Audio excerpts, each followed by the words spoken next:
¿De dónde vienen todas estas imágenes? Son pues de Hollywood, de las películas. Es lo que tenemos en nuestra mente de lo que significa el interrogatorio, o muchas personas piensan en eso. Piensan en agresión, policías, luces fuertes, encarcelamiento, espejos de una vía, tortura, amenazas, engaños. Pero, ¿qué es en realidad un interrogatorio? Estas son escenas reales de interrogatorios.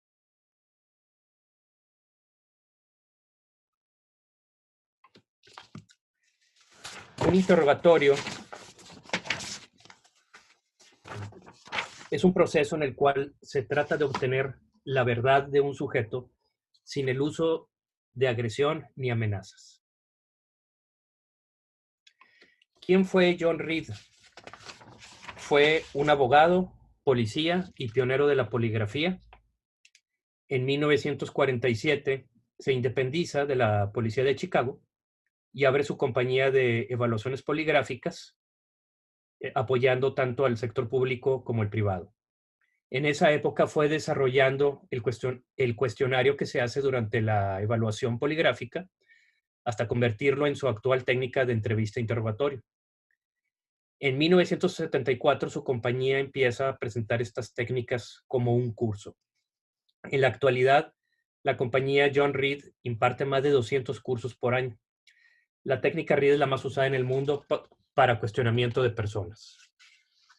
Desde el 2008, CICAP ha organizado para John Reed estos cursos en México. CICAP ha organizado 33 cursos desde entonces, a los cuales han asistido casi 1,300 personas. La técnica Reed consiste de 3 grandes etapas. La primera es el análisis de hechos, que es la etapa para identificar el qué, cuándo, dónde, cómo. Identificar los posibles sospechosos y determinar su probable involucramiento en un incidente. Es lo que se tiene que hacer en cualquier técnica de investigación. La entrevista es para los posibles sospechosos, que se determinan en la etapa anterior, para desarrollar información adicional y obtener indicadores de comportamiento típicos de la verdad o de la mentira. En esa etapa, a partir de la metodología que se enseña, nos enseñan a cómo saber si una persona cómo distinguir entre los veraces y los mentirosos. Y la tercera y última etapa del interrogatorio, solo cuando es apropiado, cuando en la etapa anterior creemos que ya encontramos a la persona que nos está mintiendo, es un monólogo acusatorio, una acusación inicial de parte del interrogador, en el cual se le presenta al sospechoso argumentos que le servirán para justificar o minimizar moralmente, pero no legalmente, su comportamiento criminal o su rompimiento de reglas, según sea el caso. A través de la lógica, persuasión y empatía, o sea, actitud comprensiva, sin que esto signifique que estamos de acuerdo en lo que hizo, se buscará obtener la verdad del sujeto, sin usar amenazas ni promesas de aligeramiento de castigo, ni ninguna otra cosa que pudiera provocar una confesión inválida, una falsa confesión.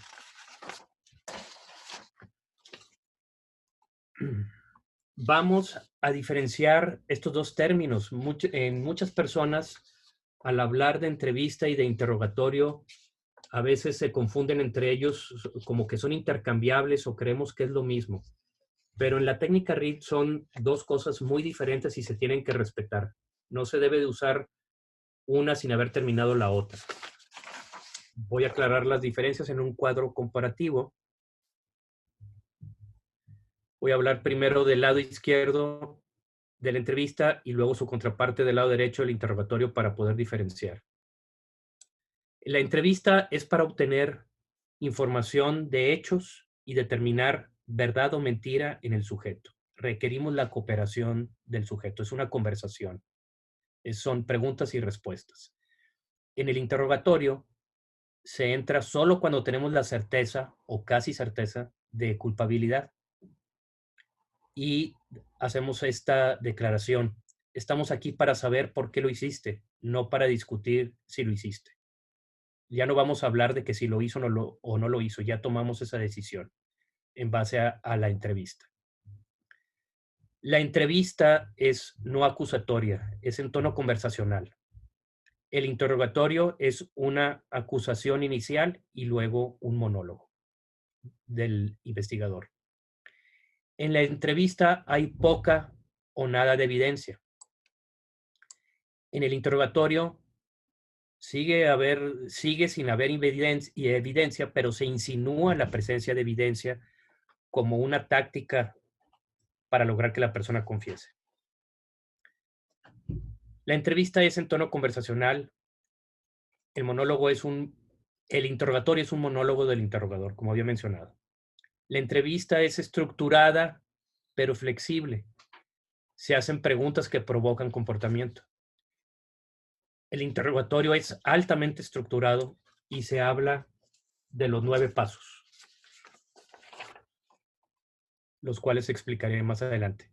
La entrevista es limitada de tiempo. Dura típicamente entre 20 a 40 minutos. En el interrogatorio el tiempo no es factor. Sí lo es, pero hay que dar la impresión de que no es un factor, que estaremos ahí el tiempo que sea necesario. En la realidad no debe de pasar nunca un interrogatorio de más de 3 horas y media, 4 horas. No sería adecuado. En una entrevista se toman notas. En el interrogatorio no se toman notas sino hasta después de la primera admisión. En la entrevista se prefiere la privacidad, que sea un solo persona quien hace la entrevista. En el interrogatorio eso es esencial. Debe de ser un solo investigador el que esté con el sujeto. La privacidad ayuda a que la persona sea más fácil que confiese.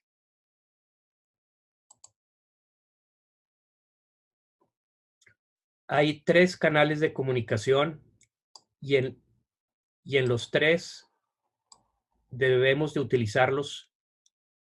Hay comportamientos en los 3 típicos de los veraces y típicos de los mentirosos que se enseñan y que tenemos que utilizar para saber en la entrevista si nos están mintiendo o no. El canal verbal son las palabras, todo lo que sale de nuestra boca, qué palabras escojo y cómo las acomodo. El canal paralingüístico es el componente emocional de las palabras. Y el no verbal son todos los movimientos, el contacto visual, la postura, los gestos. Y podemos decir que el canal no verbal es más importante que el verbal, o por lo menos responsable de más de la mitad de la comunicación. Es más espontáneo y más preciso. Las personas se preocupan más en mentir a través de las palabras y no cuidan tanto el canal no verbal. Entonces tenemos que estar conscientes de los 3 canales al mismo tiempo. Los 3 pueden dar señales al mismo tiempo. Quisiera preguntar si todo va bien, si me escuchan bien. Sí, Rodrigo, ¿todo bien? Ok, excelente. Continúo.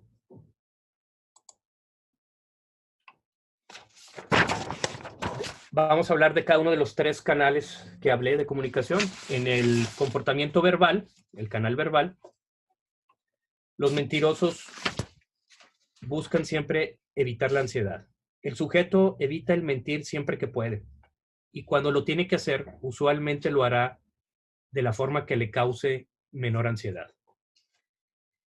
Hay diferentes tipos de respuestas. Las voy a ordenar de menor a mayor ansiedad. Cuando hacemos preguntas durante una investigación a un sujeto culpable, si dice la verdad, eso pues no le causa ansiedad y lo dirá si lo hice directamente sin dar señales de mentira porque es la verdad.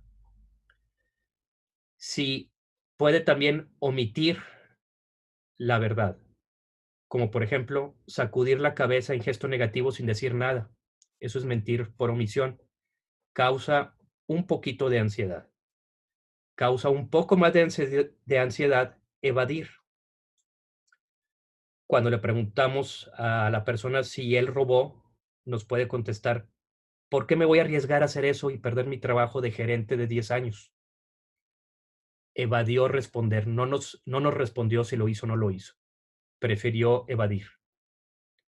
O nos puede referir, como ya le dije al otro investigador, como ya escribí en mi reporte, prefiere contestar de esa manera que volvernos a mentir. Está tratando de evitar la ansiedad de respondernos. Y la que causa mayor ansiedad es la mentira directa. Cuando preguntamos si él fue el que robó y que nos dice, no, no lo hice. Como le causa la mayor ansiedad, es más probable que en ese tipo de respuesta dé señales de comportamiento no verbal o paralingüístico de mentira. Las respuestas verbales mentirosas evitan la ansiedad mediante el uso de sobreentendidos e insinuaciones. Los veraces, por otro lado, envían un mensaje único y claro. Por ejemplo, en un caso de robo, una persona veraz contestaría, yo no robé nada o no tengo nada que ver con lo sucedido. Y una respuesta más típica de un mentiroso sería, yo no tomé los 49,500 pesos, dándonos a entender que a lo mejor robó otra cantidad, 49,400 pesos, por ejemplo. La primera persona con su respuesta es directa y abarca todo el universo de posibilidades. En un caso de lesiones, una respuesta de yo no la toqué, yo no lo toqué o yo no le pegué es una respuesta directa, contrario a yo no lo golpeé con mi puño. En un caso de acoso o agresión sexual, un veraz pudiera decir yo no la toqué y un mentiroso pudiera decir yo no la molesté sexualmente, dando a entender que sí la tocó, pero no hizo nada malo. Vamos a me voy para atrás. Los mentirosos, hablando aún del comportamiento verbal, hacen muchas veces declaraciones generalizadas. Empiezan sus respuestas con la palabra normalmente o siempre.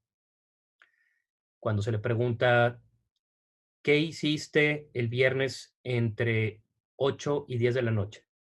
Pues normalmente me voy de la oficina a mi casa y me voy por esta ruta. El agregar el normalmente nos da a entender que ese día no fue normal. O que empieces la declaración con un siempre me voy por aquí y por allá, pero ese caso fue especial. O sea, esa declaración generalizada agregándole al principio la palabra normalmente o siempre. Usan también los mentirosos calificadores de memoria, según lo que recuerdo, y dan su respuesta. Entonces ya tienen ahí una forma de cómo decir mentiras sin que les cause tanta ansiedad, echándole la culpa a la memoria. A veces los mentirosos usan frases de apoyo a una negativa para hacerla parecer más creíble. Por ejemplo, lo juro por Dios, o por mi santa madre, o honestamente, y dan su respuesta. Requieren la fuerza de esa declaración para hacer más creíble su mentira. Un veraz no necesita esas palabras de apoyo siempre porque sabe que lo que está diciendo es suficiente, porque es la verdad. Y las respuestas verbales siempre deben de ser evaluadas en conjunto con las observaciones no verbales que las acompañan. No hay que olvidar ver los tres canales al mismo tiempo. Para ver un ejemplo de una persona mintiendo por referencia, les aconsejo que vean en otro momento, busquen en YouTube este video, escriban en el buscador de YouTube Clinton Lewinsky Testify o copien ese link y hay un video de 2 minutos de aquel caso famoso en el 98 en donde durante un proceso judicial Bill Clinton declaró bajo juramento que no había tenido relaciones sexuales con Mónica Lewinsky. Y más adelante surgió evidencia y se descubrió que él había mentido en esa declaración. Entonces le hicieron un juicio por perjurio por esa declaración. y más adelante un juicio de impeachment para quitarlo de la presidencia, el cual él ganó.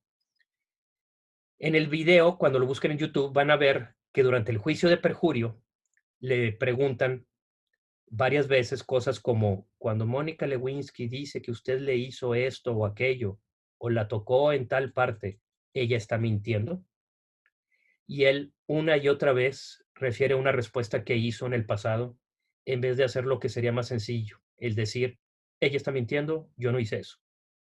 Nunca lo hace y prefiere decir: ya lo informé en mi declaración anterior, cada una de las veces. ¿Por qué hace eso? Porque prefiere evitar la angustia de tener que volver a mentir directamente.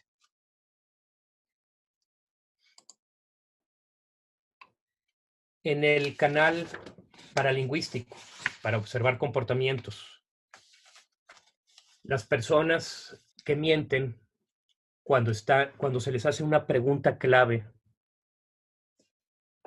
eh, después de nosotros haber durante la entrevista y la conversación, haber encontrado su patrón normal de respuestas, su volumen normal, el tiempo que se tarda en responder después de que terminamos la pregunta,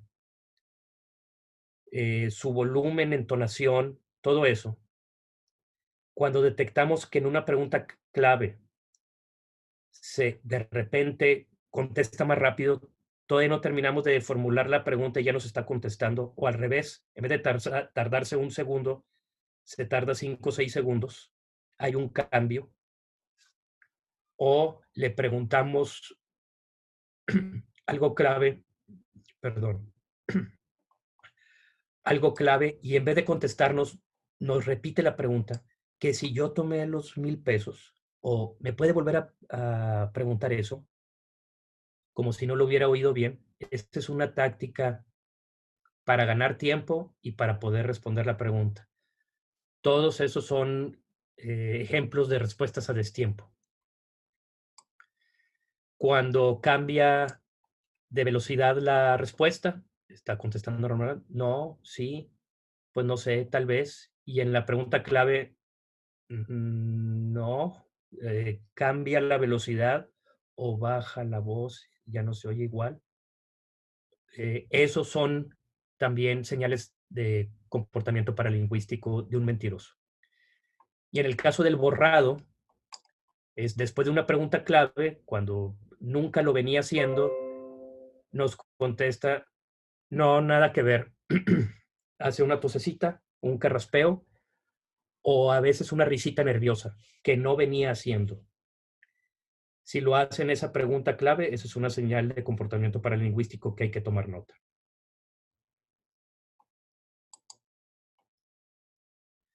En lo que es el canal de comunicación no verbal, hablamos que son posturas, ojos, movimientos. Unas de las señales son posturas corporales. No es lo único que hay la comunicación no verbal, pero una parte importante son las posturas corporales. Vamos a ver algunos ejemplos. Hay posturas típicas de los veraces y típicas de los mentirosos. ¿Qué opinan de esta? Todavía no se ve tan claro. Pudiera ser tanto de un veraz como de un mentiroso. Esta postura es típica de un veraz. Es una persona echada para adelante, utilizando las manos en posición abierta y gesticulando, recordando cosas, involucrada en el tema, queriendo participar y cooperar. Esta posición ya se ve, la primera persona en esta posición es cruzado de brazos, es una posición defensiva, es como una barrera, inconscientemente es una barrera de protección que tiene la persona contra el investigador. Es una señal más o menos típica de un mentiroso. Es más de un mentiroso que un veraz.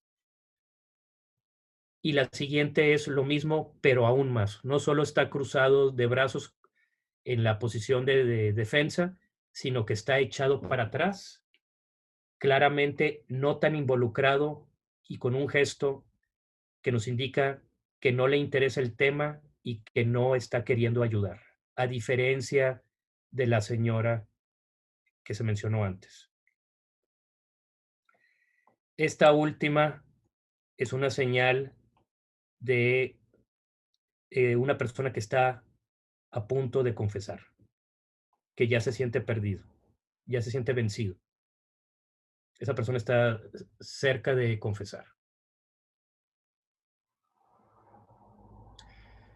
Tenemos en los 3 canales, todo el tiempo que estemos en la etapa de entrevista, tratando de detectar la mentira, hay una serie de factores que influyen en las señales que nos dan.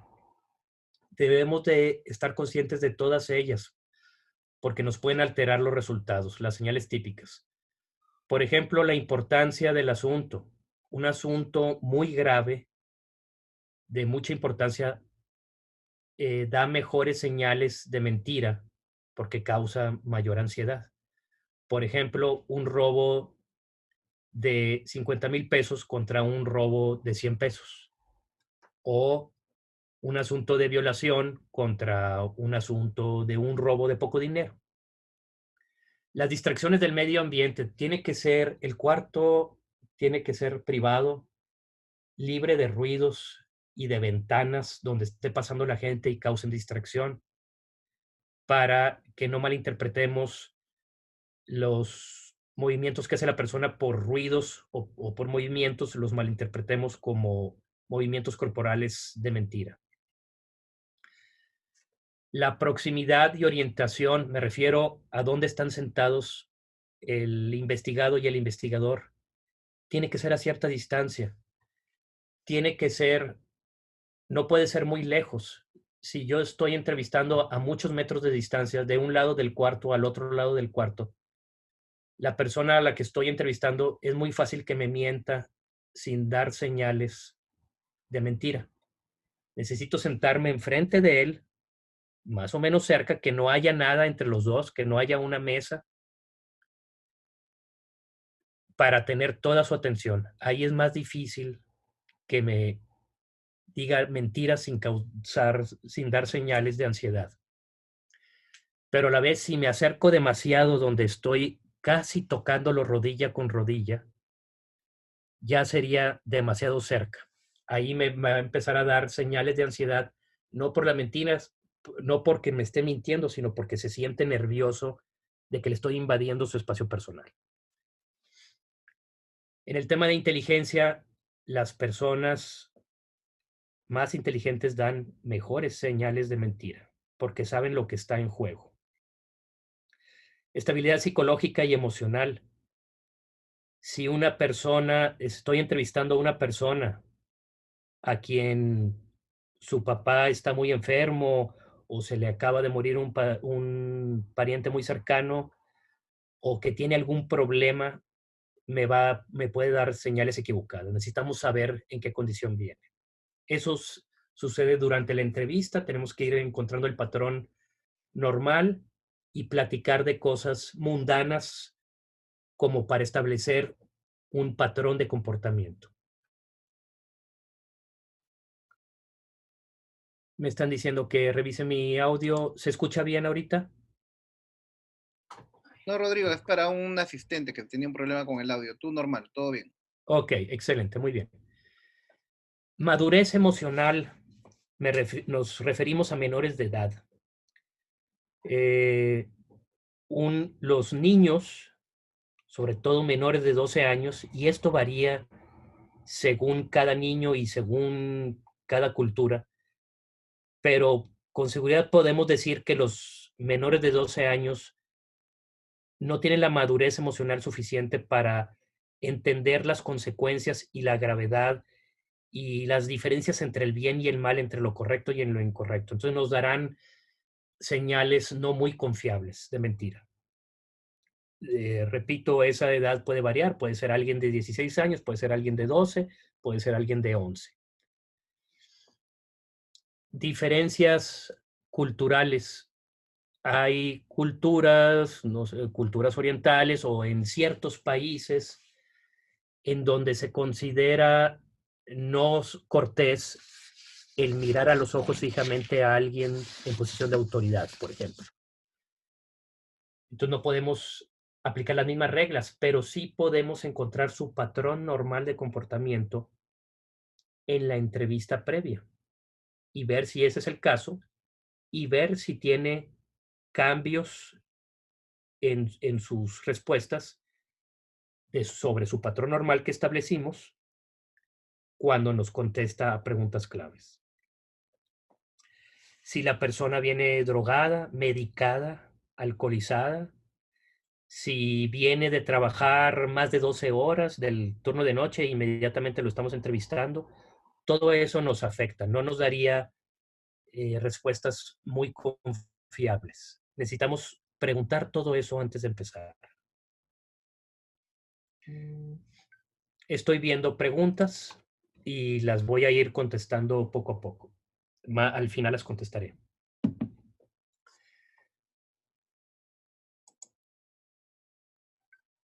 Vamos a hablar del procedimiento de la entrevista.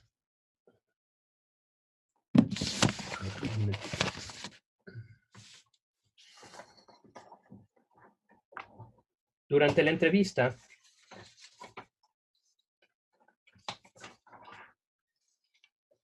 en la técnica READ, consiste en varias etapas la entrevista. Tiene diferentes partes. Vamos a hablar solo de una de estas etapas de la entrevista, que son las preguntas provocadoras de comportamiento. Décadas de investigación han llevado a la conclusión de cómo típicamente contestan muy diferentes a estas preguntas las personas veraces a las personas mentirosas. John Reed tiene poco más de 20 de estas preguntas desarrolladas. Voy a hablar de 6 de ellas. La pregunta tú. Es muy importante prepararla adecuadamente. Se le informa al sujeto un resumen del caso y todo lo que se está haciendo en la investigación. Y luego se le dice lo siguiente de manera rápida. Mi investigación me permitirá saber quién tomó los 10,000 pesos. Algunas de las preguntas que te haré, yo ya conozco la respuesta. Lo importante es que seas completamente honesto a todo lo que te pregunte, porque de lo contrario sabré que estás mintiendo. Juan, ¿fuiste tú quien tomó el dinero faltante? El veraz mantiene el contacto visual y dará una negación firme e inmediata. El mentiroso muchas veces rompe el contacto visual y responde. O hace una pausa y dice que no cuando antes no hacía pausas. O puede ser evasivo o retador. Nos puede contestar algo como que si yo lo hice, no. O yo no tengo necesidad de hacer eso, tengo un buen sueldo. O yo no haría eso, soy una persona con valores. O a lo mejor solo lo niega con la cabeza sin verbalizarlo. La pregunta de sospecha de otros. Juan, ¿quién crees que haya hecho esto? Si solo es una sospecha, dímelo, aunque puedas estar equivocado. Lo mantendré confidencial y no le diré a la otra persona. Juan, ¿quién crees que haya hecho esto? Él verás, tratará de ayudar y sugerirá algunos nombres. Pues el nuevo, o por ahí esta persona no me da buena espina. Tratará de ayudar, por lo menos lo pensará. Hará un intento en pensar quién pudiera haber sido. El mentiroso típicamente contesta, no sé. O al revés, podría ser cualquiera. No le interesa ayudar en la investigación. La pregunta de credibilidad. Juan, ¿tú crees que el dinero fue realmente robado? El veraz reconocerá la credibilidad del alegato. El mentiroso lo pondrá en tela de duda y dirá cosas como, pues es difícil decirlo, o yo creo que es un error, yo creo que al rato sale el dinero, yo creo que se equivocaron y lo pusieron en otro lado, al rato tiene que salir. La pregunta de castigo. Juan, ¿qué crees que le debería pasar a la persona que hizo esto? El veraz usualmente sugiere un castigo severo, como correrlo, procesarlo, enjuiciarlo, que se vaya a la cárcel, etcétera. El mentiroso está hablando de él mismo en su mente, sin decirlo. Entonces no va a sugerir un fuerte castigo, dará respuestas como Cuando se le pregunte, Juan, ¿qué crees que le debería pasar a la persona que hizo esto? Pudiera contestar, pues hablar con él, o no sé, o no depende de mí eso, o depende de por qué lo hizo. O también pudiera contestar, reponer el faltante. Lo que debe de hacer es reponer el faltante. La pregunta del polígrafo o de resultado de la investigación.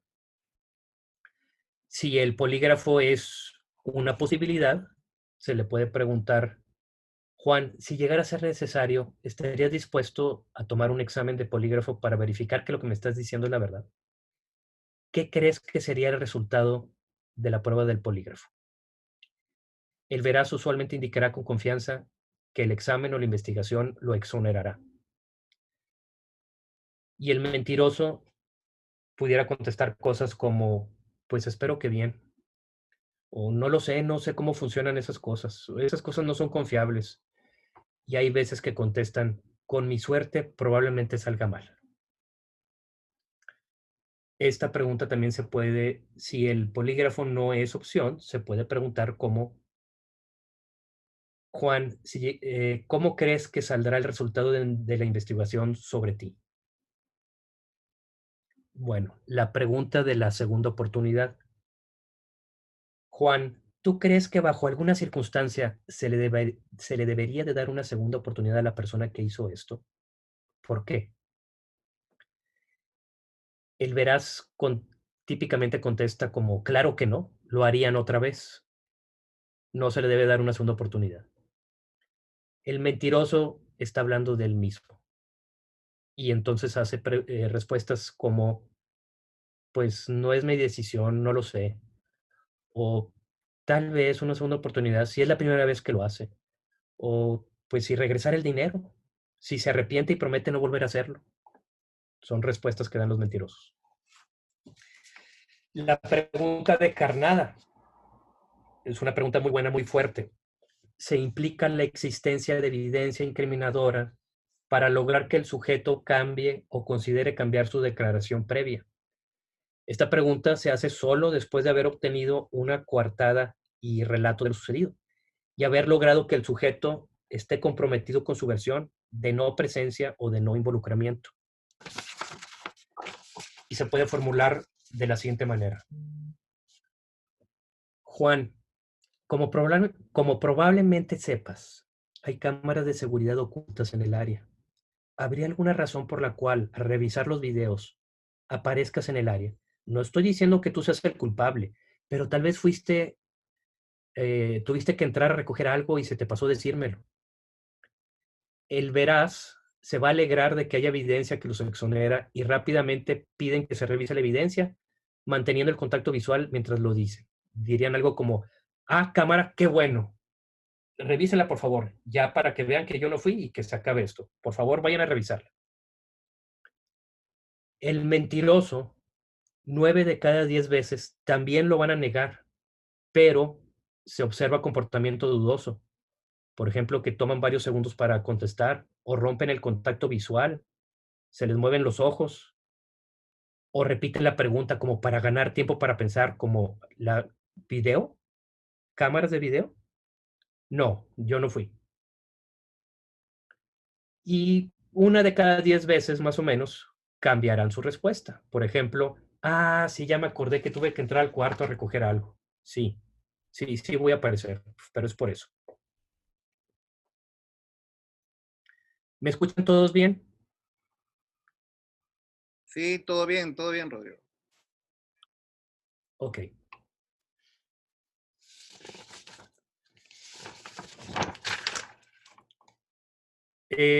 Aquí tenemos un video, pero por falta de tiempo no lo vamos a poder pasar. Pero básicamente era un ejemplo de un caso en Monterrey de un trabajador sacando la materia prima de la planta, que era cobre, donde le hacen una serie de preguntas y al final cuando le hacen la pregunta carnada provoca que él confiese. Estaban aún en la entrevista, no entraban en el interrogatorio, pero ya su carga emocional era tanto que con la pregunta carnada provocó su confesión. por cuestión de tiempo no lo podemos pasar. Todas estas preguntas provocadoras de comportamiento, es muy importante cómo las formulemos. Hay una serie de guías y de reglas de qué hacer y qué no hacer a la hora de formular la pregunta. Esto es algo similar a un cuestionario de polígrafo. Un cuestionario de polígrafo se puede echar a perder por un mal diseño de preguntas. Es algo similar en la entrevista. Hay una serie de reglas que las voy a ir mencionando. Por ejemplo, no hacer preguntas compuestas. Si nosotros preguntamos, ¿usted inició el incendio o le pidió a otra persona que lo haga? Si la persona contesta no, no sabremos si está contestando a la primera o a la segunda parte de la pregunta. Se debe de preguntar, ¿usted inició el incendio? Esperar la respuesta y después preguntar, ¿le pidió a alguien que lo hiciera? Y analizar por separado el comportamiento a cada pregunta. No calificadores de memoria. En vez de preguntar, ¿recuerda haber visto a la víctima el viernes pasado? Lo cual provocaría que nos mienta muy fácilmente sin dar señas. Se debe de preguntar, ¿vio usted a la víctima el viernes pasado? O sea, no usar el calificador de recuerda. Hacer preguntas específicas.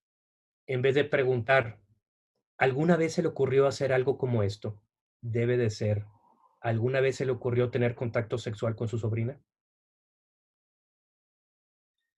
No sugerir la respuesta en la misma pregunta.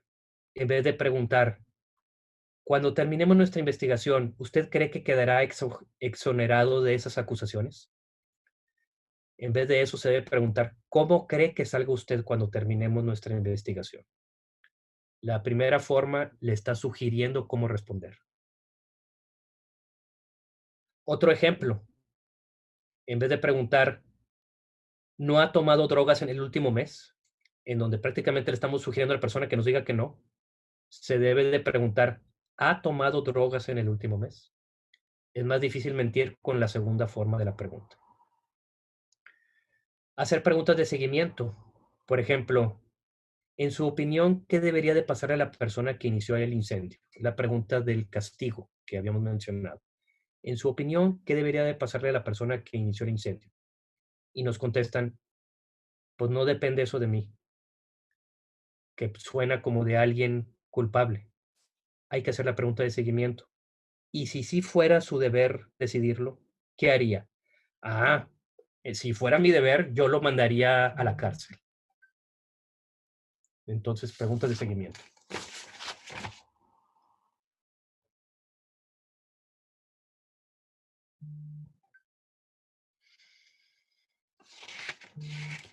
Una vez que termine la entrevista, bueno, primero, antes un preámbulo. La etapa del interrogatorio. ¿Por qué mienten las personas? Para evitar una consecuencia, un castigo, un regaño, perder el trabajo, ir a la cárcel, la pérdida de imagen personal. ¿Por qué confiesa la gente? Porque se les convence de que las cosas van a mejorar si lo hacen. Y para ello, el investigador debe ser todo un maestro en reducir la percepción de las consecuencias, sin hacer falsas promesas de aligeramiento de castigos, pero sí insinuaciones. Y previo a esto, el investigador debió haber construido un vínculo de confianza y respeto, no de amistad con el sospechoso. Las amenazas y la agresividad no tienen cabida dentro de este vínculo de confianza. Y como mencionamos, es altamente estructurado los 9 pasos del interrogatorio. Los primeros 2 pasos, la confrontación, se le informa al sospechoso, más bien termina la entrevista, nos salimos del cuarto, preparamos nuestra estrategia de interrogatorio. Obviamente, sí y solo sí estamos seguros o casi seguros que la persona nos mintió, nos dio las señales de mentira que reconocemos durante la entrevista. Preparamos nuestra estrategia, regresamos, entramos al cuarto y se le informa al sospechoso que él es sin duda el que cometió el delito. Y ofrecemos ahora a sentarnos y a platicar con ellos para saber por qué lo hizo y tratar de aliviar la situación. Entramos a la etapa 2, que es el desarrollo del tema. Es un monólogo del interrogador en el cual se ofrecen razones para que psicológicamente, pero no legalmente, se transfiera la culpa o se justifique o se minimice la gravedad moral del comportamiento del culpable. Es el paso más importante y el más difícil. Es el más tardado también. No importa lo ruin y lo despiadado y lo horrible del crimen que haya hecho la persona, ya sea asesinato, violación, terrorismo, lo que sea, se puede encontrar algún justificante o alguna razón que le llamamos buena o mala de por qué lo hizo, que nos ayude a construir este tema y este monólogo. Algunos errores típicos de los investigadores durante esta etapa es de recordarle al sujeto el problemón en el que está y enfatizar la seriedad del crimen. Recordarle lo largo de la condena o lo difícil de la vida en prisión, o de que no volverá a encontrar trabajo o que su familia se avergonzará de él. No hay que hacer eso en esta etapa. Todo esto solo le daría razones al sujeto de continuar mintiendo y de no confesar. El investigador debe de ser un maestro en reducir la percepción de las consecuencias. Aquí era un video donde había un ejemplo de cómo la persona está escuchando el monólogo del investigador, le está ofreciendo las opciones de por qué lo hizo, que si lo hizo robaste porque tenías necesidades y porque se te ocurrió, o robaste porque ya lo tenías todo planeado desde un principio, desde que entraste a trabajar y usaste el dinero para irte a emborrachar o drogarte. Y la persona, vemos cómo al oír la razón buena, asiente con la cabeza, que significa que vamos por el camino correcto. Y lo va preparando, preparando, preparando. Rodrigo, ya vamos en los Dime. últimos minutos. Veamos para cerrar con los 9 pasos. Bueno, siguen los siguientes pasos. No hay tiempo de explicarlos. Es todos estos: manejar las negaciones, superar, retener la atención, manejar el estado pasivo del sujeto, presentar la pregunta alternativa. Lo hiciste por la razón buena o por la mala. Yo creo que fue por la buena, pero si no hablas, la gente va a creer que es por la mala. Fue por la buena, ¿verdad? ¿Verdad que fue por la buena? Es ya el final del monólogo, donde ya estamos cerrando el tema. Y es donde la persona hace las primeras admisiones y donde lo felicitamos por habernos dicho la verdad y empezamos a preguntarle detalles del delito, cosas que solo él sabría. ¿Qué hiciste con el dinero? ¿Aún te queda algo? ¿Qué era lo que te faltaba en tu casa? ¿Cómo le hiciste? ¿Te ayudó a alguien? Y al final, una confesión oral y escrita con testigos. Vamos a ver un ejemplo de la confesión. Rápido, este es mi último slide, lo voy a leer. Este es un caso en una compañía telefónica donde el técnico instalador que entra a las casas para instalar el servicio del teléfono, el cliente después lo acusó de que robó algo. Se hace la investigación, se logra una confesión. Esta es la confesión escrita, la voy a leer. Durante la entrevista que tuvimos el 1 de diciembre del 2010, manifiesto que tomé el anillo del domicilio del cliente durante la instalación en la dirección tal de tal, en la colonia tal de tal, mismo que un día después vendí a un desconocido por el valor de 1,000 pesos. El anillo lo tomé del suelo, estaba donde yo trabajaba durante la instalación.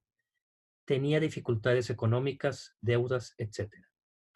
Durante la investigación, el compañero Manuel Santillán, es el nombre del investigador, me trató de manera amable y cordial. El investigador le pide que escriba eso. Recursos humanos. Me hago acreedor del robo, pero entré en una dificultad económica y me encantaría que si por algún motivo me pudieran perdonar por ese acto, ya que se me hizo fácil y aparte me gusta mi trabajo, como lo comenté al iniciar la compañía. Gracias, atentamente, firma Juan Ríos. Este es el cierre, este es el producto ideal final de una confesión. Después hay que salir a corroborar la información, hay que encontrar el anillo y hay que obtener más detalles. Es importante. Con esto termino. Les agradezco. Eh, Nos vemos en febrero. Ojalá nos acompañen, que vamos a ofrecer el curso de 3 días. Preguntas y respuestas. ¿Las leo del chat? ¿Escojo algunas? Sí, mira, hay algunas interesantes. No sé si nos dé tiempo para un par de preguntas. Por favor, sería importante para poder atender las consultas. Claro que sí. Vamos a ver. Las estoy buscando. Al WhatsApp también te la enviaron. Ahí la tienes A ver. filtrada. Ah, ya. Excelente. A ver, en WhatsApp, Anita, aquí ya. Sí.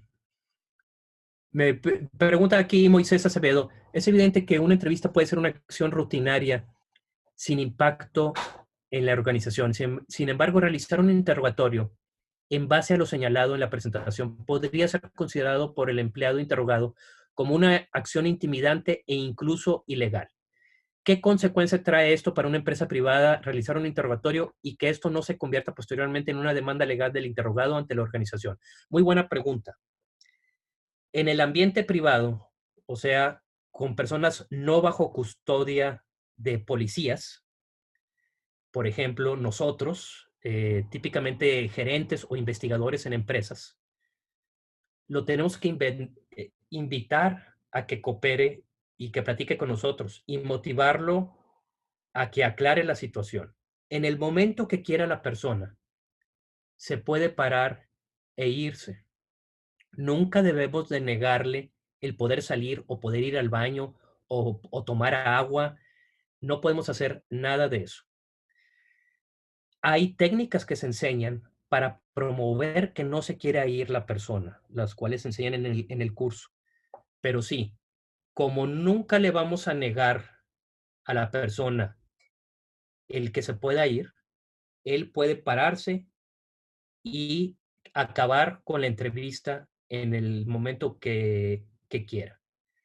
Lo cual sería una señal que pudiéramos interpretar como de alguien culpable. Ya tomará las personas que tomen la decisión, los jefes o recursos humanos tendrán que tomar una decisión laboral de qué hacer con esa persona.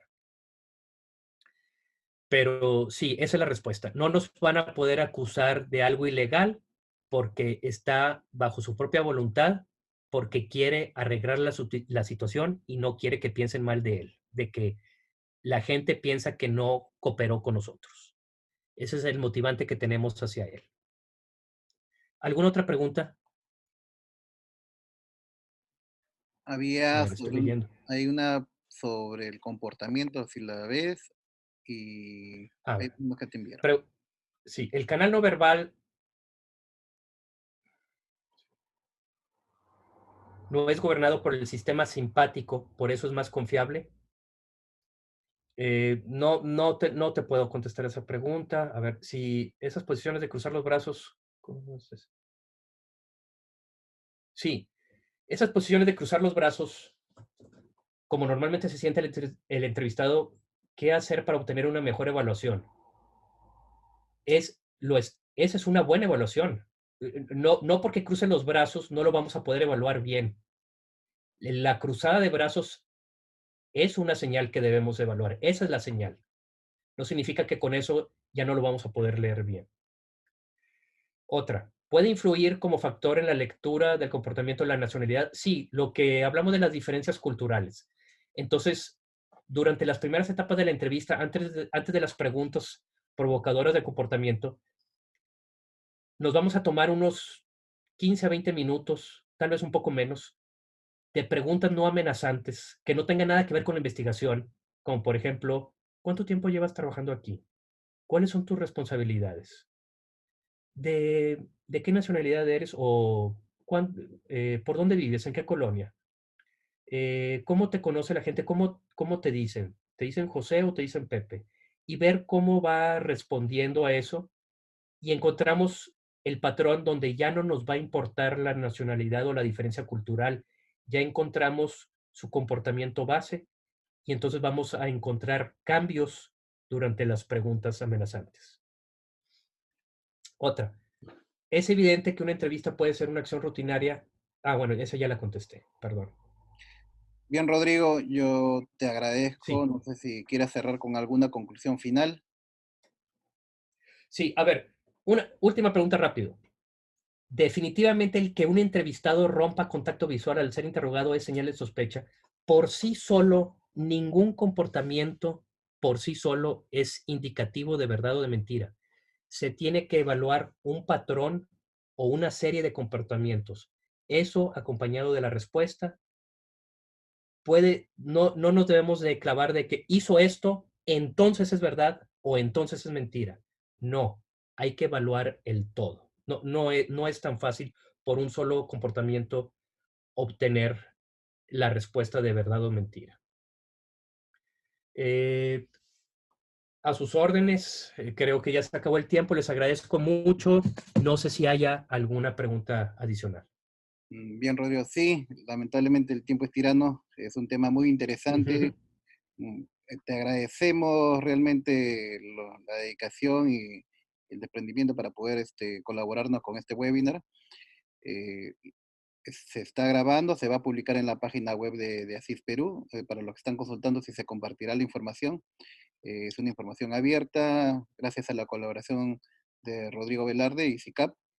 Como lo mencionó, están el próximo año ellos llegando a Perú. Seguro vamos a tener algún tipo de información adicional que podremos compartir a través de la página web y los medios digitales que nuestro capítulo tiene. Una vez más, Rodrigo, Pe- muchísimas gracias. sí, Percy, muchas gracias. Sí, te voy a enviar a ti algunos materiales de apoyo, una descripción detallada de la técnica RIDE de sus etapas y también esta presentación la puedes compartir. Te voy a dar una versión para poder compartir más ligera en PDF para que por favor la transmites a todas las personas que quieran. Y muchas gracias, te lo agradezco por todo el apoyo. Ok, Rodrigo, no, a ti. Muchísimas gracias. Muchas gracias a todos por su asistencia. Igual les comentamos que la próxima semana tenemos otro webinar que es seguridad en retail. También están cordialmente invitados. Las comunicaciones, invitaciones, el temario está también publicado. Estamos, bueno, nuevamente, muchas gracias, Rodrigo. Gracias a todos. Hasta luego. Hasta luego.